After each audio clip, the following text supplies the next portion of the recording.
This is Gigabyte B850 AORUS Stealth Ice, and also this is X870 AORUS Stealth Ice. Why? Because they look absolutely identical. And if you're wondering, why is it stealth? I can clearly see it. It's because the stealth is all about putting the cables on the back of the motherboard. Different manufacturers call this whole thing differently. Gigabyte calls it stealth. And you probably guessed that the whole point of this thing is to make the front of the motherboard look very clean. So in this video, let's discuss how good are these motherboards, should you get B850 or X870 Stealth, and since it's probably obvious that you cannot just simply put this thing in any case, we're also gonna discuss case compatibility. These two motherboards are beautiful and they're gonna make your build look really clean, but you should know a thing or two about them before you buy. Let's begin. And let's begin by unboxing this motherboard, because the box is really good looking. The box looks really premium. It gives off impression that there's some kind of a very high tier product inside, and in some way it is. And if you're not familiar with Gigabyte products, ice on the end means it's white, and that's it. All the Gigabyte whiteboards have ice on the end. And as you saw, it opens slightly differently than other motherboards. Besides the motherboard, the box contains some papers with like quick installation guides and all that, a directional Wi-Fi antenna that matches the motherboard color, some rubber stuff that's gonna help you install the motherboard into the case and SSDs, a white SATA cable, an AORUS logo that you can put somewhere, maybe on your case, and this plastic thing that help you connect the front panel cables to the motherboard. Now let's discuss the motherboard itself, and you might be noticing two important things about this motherboard. And the first one is that it is really white. Everything that Gigabyte could color white is white. Other manufacturers are really trying to make white motherboards too, it's just that Gigabyte is slightly ahead in the game, and yeah, it's really good looking. And the second thing, that it is really clean. There's only some stuff left on the top right of the motherboard, but you can't really put buttons on the other side. That kind of defeats the purpose of them. Otherwise, Gigabyte tried to hide everything and make it really nice looking. In terms of design, it's very Gigabyte. So if you've seen Gigabyte motherboards, you'll absolutely know that this is a Gigabyte motherboard. There's a huge AORUS logo on the M.2 heatsink. Gigabyte also tried to color the heatsink partially white, which is also really nice. And on the back of the motherboard, there's a huge white colored backplate. Since all the connections are here, it makes sense that you add a backplate to protect the motherboard, because it's really easy to damage it. And in case you're wondering, the back is absolutely identical on the X and B motherboards. And though all the connectors are on the back of the motherboard, the layout is the same as the normal motherboards. You get the front panel connections on the bottom and some USB 2s and 4-pin fan headers. On the right side there's two SATA connectors, there's only two on this motherboard, as well as RGB fan headers, USB 3 and USB Type-C fan headers, and RGB ports. And obviously the 24-pin for the power. On the top there's three more 4-pin fan headers and an 8+4 CPU power pins, but trust me, you only need to plug in the 8-pin and it's gonna be fine for any Ryzen CPU that is currently existing. Overall, there's 8 4-pin fan headers, which is a lot, and 3 3-pin ARGB headers, which is also quite a lot. The only thing on the top is this debug indicator, 3 buttons, Q flash reset and power, and an LED debug indicator, and that's really it, nothing else.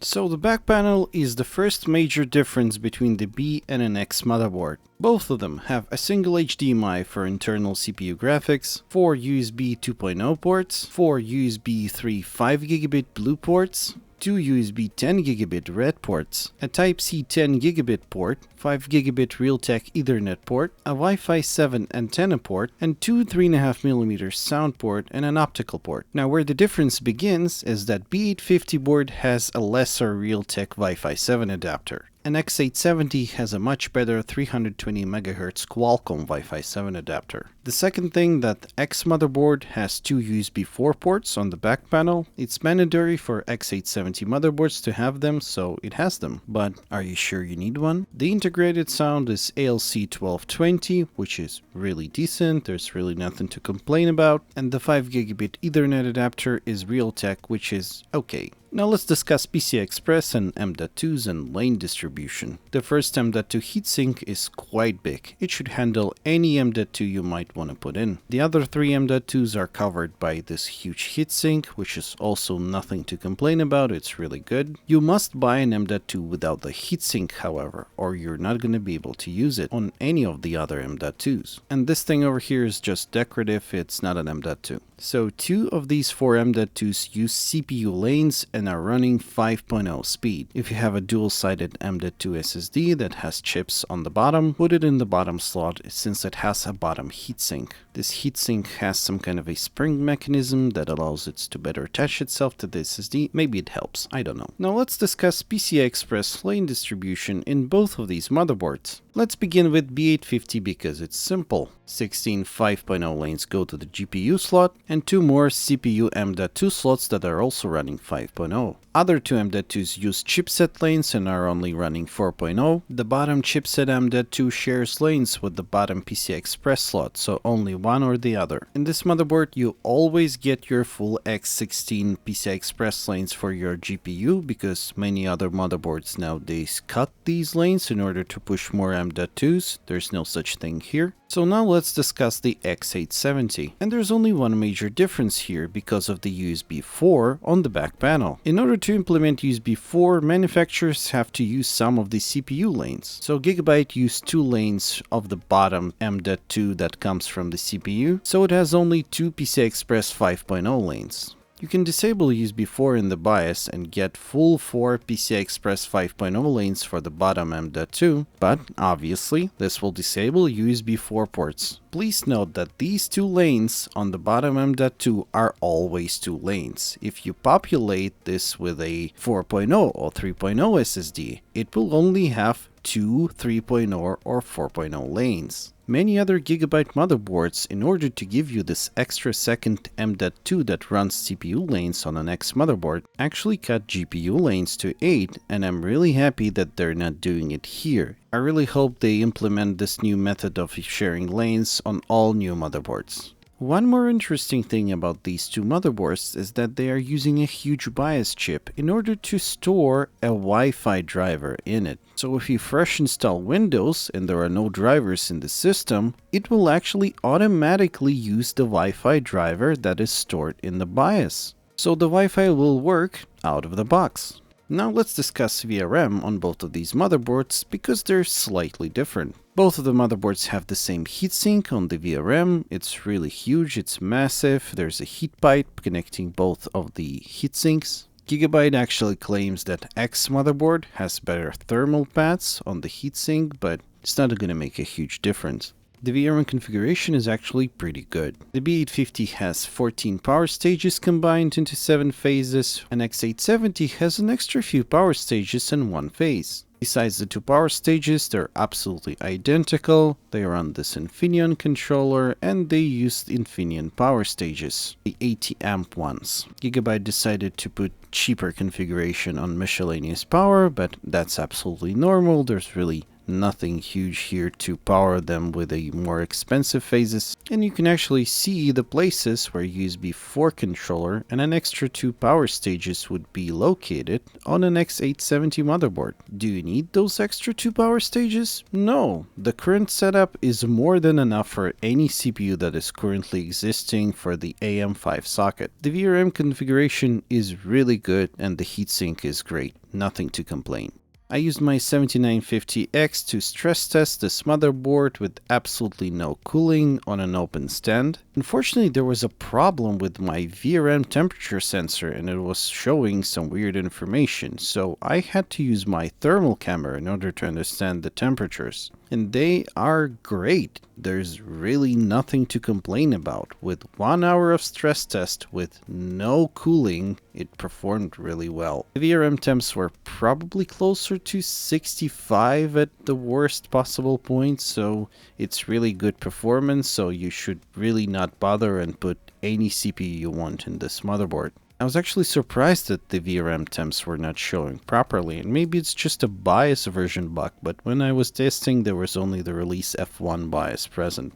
Now let's discuss memory, and it's really important since Gigabyte and many other manufacturers really advertise huge memory speeds like 8200, and this is a 6 PCB layer motherboard, so I wasn't expecting much. To be clear, 6000 CL30 works everywhere on any motherboard, even the cheapest one, and that's the thing you should go for. Do not go for the 8000 unless you clearly understand what you're doing. If you're experienced, then you don't need my advice about it. And of course, we tested these claims on my native language channel. This is my second channel where I translate my videos, and the result is a little controversial. Usually 6-layer boards before, you just cannot get them to work at 8000. They just do not work. The best you could do is to boot into Windows and any stress test would immediately fail. Here it's a little different. You actually need to stress test it for like 3, 4, 5 hours before it starts popping errors. And this is a huge step forward. I'm not claiming this board can support 8000. At F1 BIOS it was impossible no matter how much we tested. 8000 was just failing. Expo or manual settings, it was just failing after like 5 to 10 hours. But maybe with later BIOS versions it would be possible?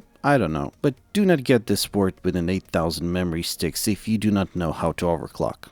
And of course, we have to put this board into a case and actually see how it looks. And as I said in the beginning, you need a special case that supports this kind of motherboard. Gigabyte obviously has one, and one of my subscribers actually lent it to me for a few days so I can shoot this video, but the case is black and the motherboard is white, so it kinda is an interesting combo to put a white motherboard in a black case. Let me know in the comments if you like this look. And as you can see, it's really clean, and all the cables would be on the other side here. The people who are a little more obsessed than others in building a very cable-free system would definitely enjoy building something like this. Would I put a white motherboard in a black case? Probably not, but maybe someone will like it. I don't know. I would probably build in a white case too. But as I said, this case isn't mine. It was provided by a subscriber who was building a full Gigabyte system, and the subscriber decided to use this Gigabyte C500P case, which is a really nice case. I have nothing to complain about it. The metal is okay, all the ports are there.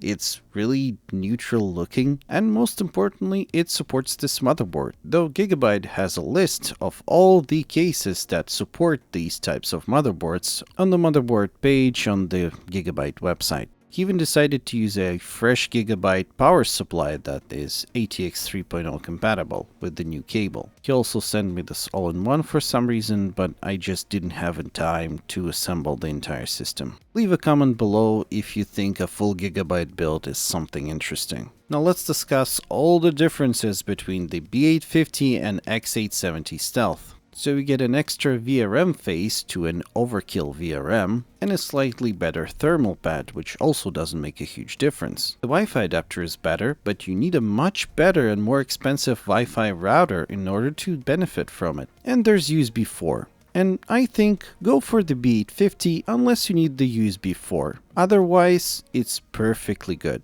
So, the conclusion, should you buy these motherboards? And the answer is definitely yes, I really like them. They're awesome. If you're looking for a motherboard for your next super clean build, definitely consider them.